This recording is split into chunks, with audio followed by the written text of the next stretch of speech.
Hi friends, আমি শুভেন্দু। আমি এখন রয়েছি পশ্চিমবঙ্গের হাওড়া জেলার বাগনান কলেজের সামনে একটি পুজো মণ্ডপে, যেখানে পুজো মণ্ডপে তুলে ধরা হয়েছে বাংলার ইতিহাস।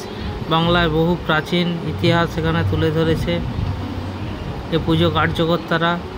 যেখানে দেখতেই পাচ্ছেন বিভিন্ন রাজাদের শাসনকাল,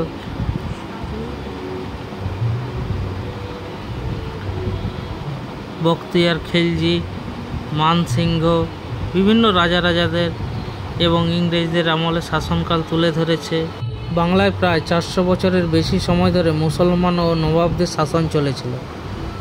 বাংলার শেষ স্বাধীন নবাব ছিলেন সিরাজউদ্দৌলা। 1857 সালে পলাশীর যুদ্ধের পরাজয়ের ফলে বাংলায় মুসলমানদের শাসনের অবসান ঘটে এবং পরে বাংলায় রাজনৈতিক কৃতিত্ব কায়েম করে ইংরেজরা, এবং ইংরেজদের শাসনকালে যে কর ব্যবস্থা সেটি তুলে ধরেছে এখানে। বলতে গেলে পূজা মণ্ডপটি দেখার মতো ছিল, অনেক বৈচিত্র্যপূর্ণ। এবং এখানে দেখতে পাচ্ছি ঈশ্বরচন্দ্র বিদ্যাসাগর, যার লেখা বর্ণ পরিচয়, কথামালা, এবং রাজা রামমোহন রায়, বিভিন্ন মনীষীদের ছবি তুলে রয়েছে।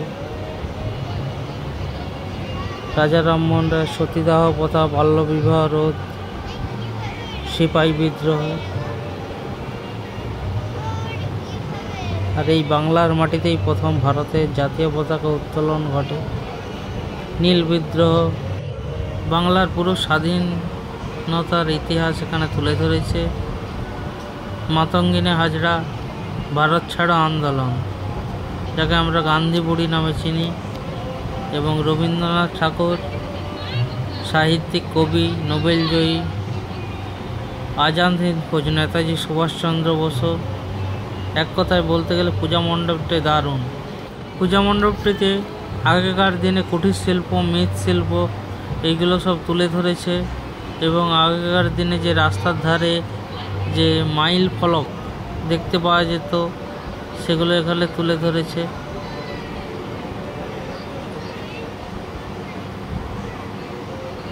কারা কারা এই বাগনানের পূজা মণ্ডপটি দেখেছে তারা কমেন্টে জানাবেন। এবং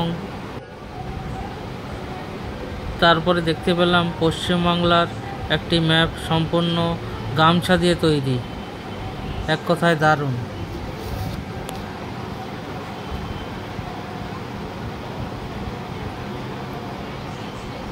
কাদম্বিনী বসু, যিনি ভারত তথা ব্রিটিশ সাম্রাজ্যের প্রথম নারী চিকিৎসক ছিলেন, এবং এছাড়াও অনেক মনীষী থেকে শুরু করে স্বাধীনতা সংগ্রামীদের ছবি এখানে তুলে ধরেছে। এবং সবশেষে মা দুর্গার প্রতিমাটি দর্শন করুন।